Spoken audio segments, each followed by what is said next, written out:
Hi, my name is Muhammad Danish Amin bin Burhanuddin. I'm from Faculty of Sports Science and Coaching, Sultan Idris Education University. And today I'm gonna to tell you about shoulder dislocate for my subject, epidemiology of sports injury.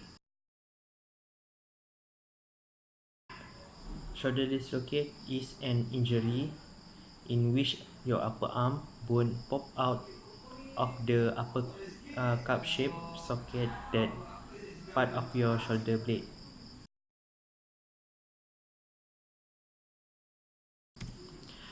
So next is the statistic of the dislocation, shoulder dislocate.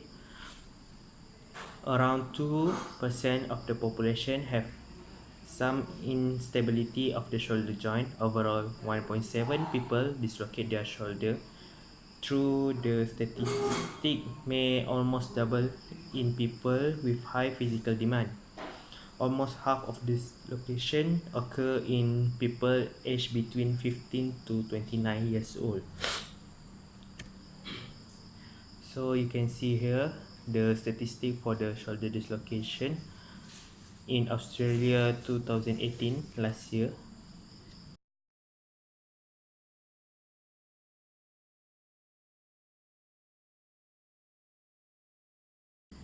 Now the statistic for the shoulder dislocation in Malaysia 2004. The mean age for male was 30.5 years and 47.7 years for the females. The male female ratio in the time dislocation was 5 to 2, while it was 5 to 1 in recurrent dislocation. 98% were anterior dislocation and 2% were posterior dislocation. Greater tuberous fracture were found in 70 patients, and almost half of these patients were aged between 41 to 50 years old.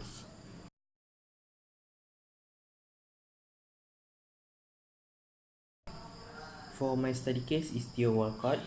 He dislocated his right shoulder in training in Berlin, but also had to have his left shoulder pinned in 2017.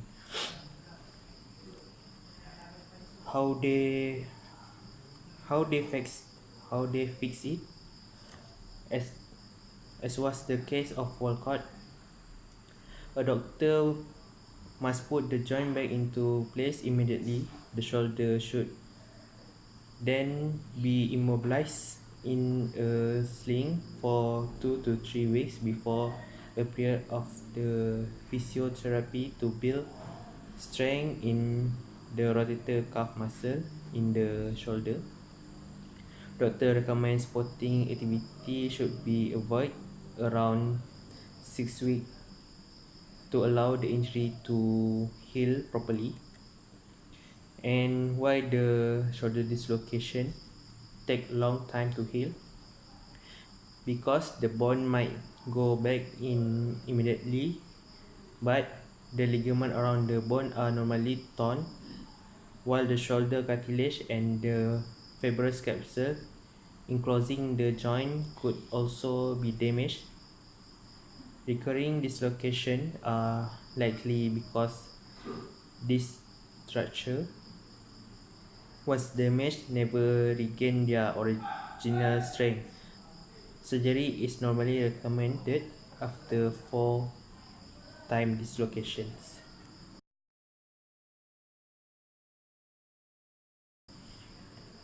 Next, I will present to you the type of the dislocation. First is uh,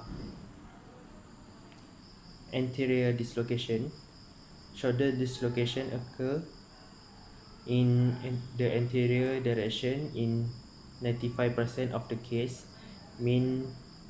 This means that the ball or head of the humerus, or in another word, the top part of the long bone in upper arm pop out in the forward directions. Next is the posterior dislocation. Posterior dislocation means the head of the humerus pop out in a backward direction, which is the case in 2 to 4% of the dislocation. This tends to occur when there is a blow of the front of the shoulder, violent muscle contraction due to size fit or electrocution, or the arm is bent across the body and pushed backward. Next, I will tell you about the cause of the shoulder dislocation. First is the sport injuries. Shoulder dislocation is commonly injury in contact sport such as football, hockey, and in sport that may involve falling such as downhill skiing, gymnastics, and volleyball. Next is trauma not related to sport.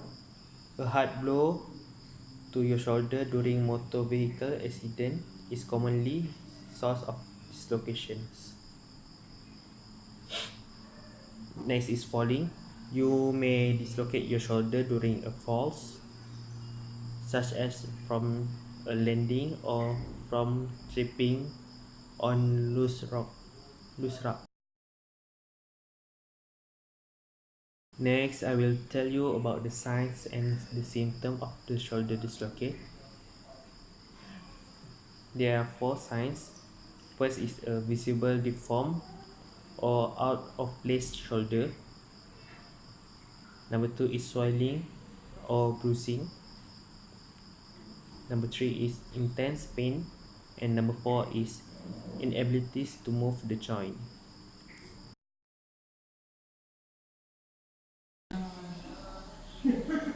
Next, I will tell you about the risk factor.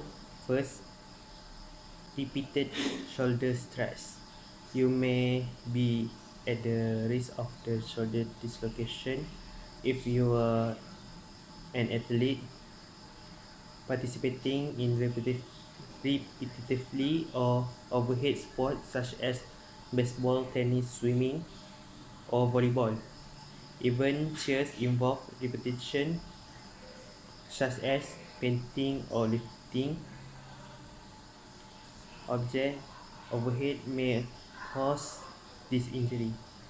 Repetitive overhead movement can cause your shoulder muscle and ligament to weaken, stretch, and or tear over time. When when this happens, the shoulder joint is less stabilized and the ball of your shoulder can move around and dislocate. Second is traumatic event. Traumatic event in athlete or daily life can cause a shoulder dislocations. Example include participating in contact sport, experience a seismic or electrocutions, falling off your bicycle or ball downstairs. If you are football offensive lineman, or for example you are susceptible to dislocation because of your shoulder placement when blocking. Other sport that pose the possibility of falling can put your you at the risk for a shoulder dislocation include gymnastics or skiing downhills. For the last risk factor is genetic. You may have innately loose or lack ligament throughout your body, including your shoulder. Lack shoulder ligament may not provide enough support to keep the balls of the shoulder in the socket. As a result, a dislocation can happen if you laxity in your joint. You may not experience symptoms associated with the shoulder instability.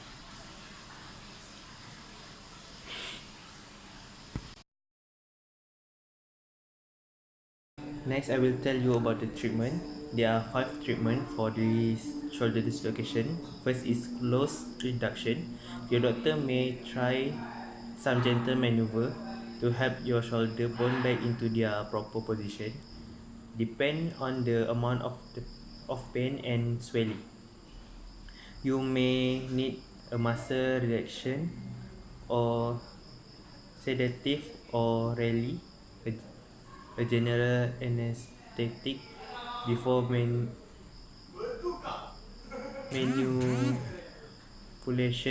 of your shoulder bone. When your shoulder bone are back in place, self pain should improvise almost immediately. Next is the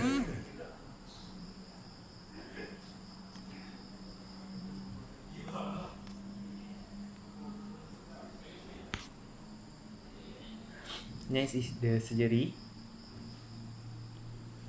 Next is surgery. You may need surgery if you have a weak shoulder joint or ligament and tend to have recurring shoulder dislocate despite proper strengthening and rehabilitation. In rare case, may, you may need surgery if your nerve or blood vessel are damaged. Next is immobilization. Your doctor may use a special splint or sling for a few days to 3 weeks to keep your shoulder from moving. How long you wear the splint or sling depends on the nature of your shoulder dislocation and how soon the splint is applied after your dislocation. Next is medication. Your doctor might prescribe a pain relief or a muscle relaxant to keep you comfortable while your shoulder heals. The lastly is rehabilitation. After your shoulder splint or sling is removed, you will begin a gradual rehabilitation program designed to restore range of motion, strength, and stability to your shoulder joints. That's it from me. Thank you.